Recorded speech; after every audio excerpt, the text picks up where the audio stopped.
नाशिक जिल्ह्यात देखील जलजीवन मिशनची कामं पूर्ण झाल्याचं दाखवलं, बिलं काढली गेली, मात्र प्रत्यक्षामध्ये जागेवरती कामं झालेली नाहीये. त्यामुळे जी सरकारचं पर्टिक्युलर असं जर कुठे असेल केस वाईज जर आपण सूचना केली तर मला वाटतं की विभागाच्या मंत्री महोदयांना आपण त्या संदर्भातलं माहिती देऊन चौकशी करायला लावू. दादा, आपण निवडणुका महायुतीच्या माध्यमातून लढणार असं म्हणतायत. उदय सामंत वारंवार राज ठाकरेंची भेट घेत आहेत. दुसरीकडे अमित ठाकरे पंतप्रधानांना पत्र लिहितात की ज्या आता तिरंगा रॅली तुमची म्हणा किंवा भाजपची या तिरंगा रॅली काढू नका, आपला अजून विजय हा पूर्णपणे झाला नाही किंवा युद्ध पूर्णपणे संपलेलं नसताना अशा तिरंगा रॅली काढतात, आक्षेप घेतलेला आहे. तिरंगा रॅलीचा जिथपर्यंत विषय आहे, आपण बघितलं असेल की आपल्या काश्मीरमध्ये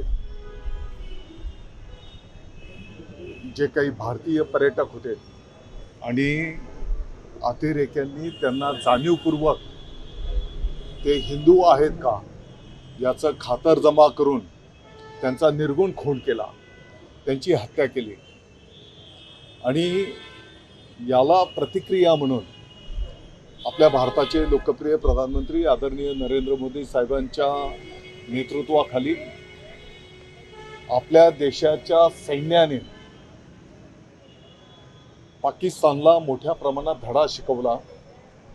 अनेक अतिरेकी ठार मारले गेले, अनेक अतिरेक्यांचे अड्डे उद्ध्वस्त झाले.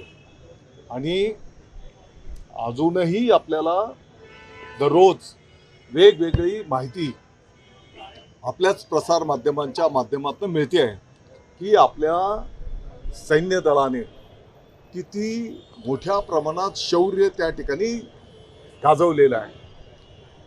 आपल्या देशाची आधुनिक यंत्रसामुग्री की जी जगाला पण माहीत नव्हती, आता उलट जगातले अनेक देश आपल्या देशाकडे त्या यंत्राची मागणी नोंदवत आहेत. मला वाटतं की ही आपल्या सर्वांच्यासाठी अभिमानाची गोष्ट आहे. आणि म्हणून आपल्या सैनिकांच्या प्रती आदर व्यक्त करत आपण या तिरंगा यात्रा काढतो, तर याच्यामुळे कोणाला वाईट वाटण्याचं काही कारण नाही. तिरंगा रॅलीचा जिथपर्यंत विषय आहे, आपण बघितलं असेल की आपल्या काश्मीरमध्ये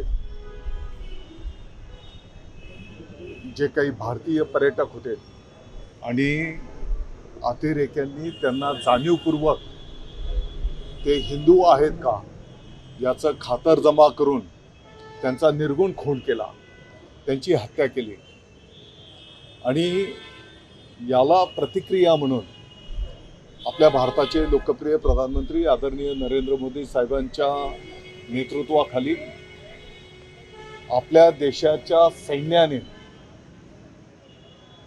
पाकिस्तानला मोठ्या प्रमाणात धडा शिकवला.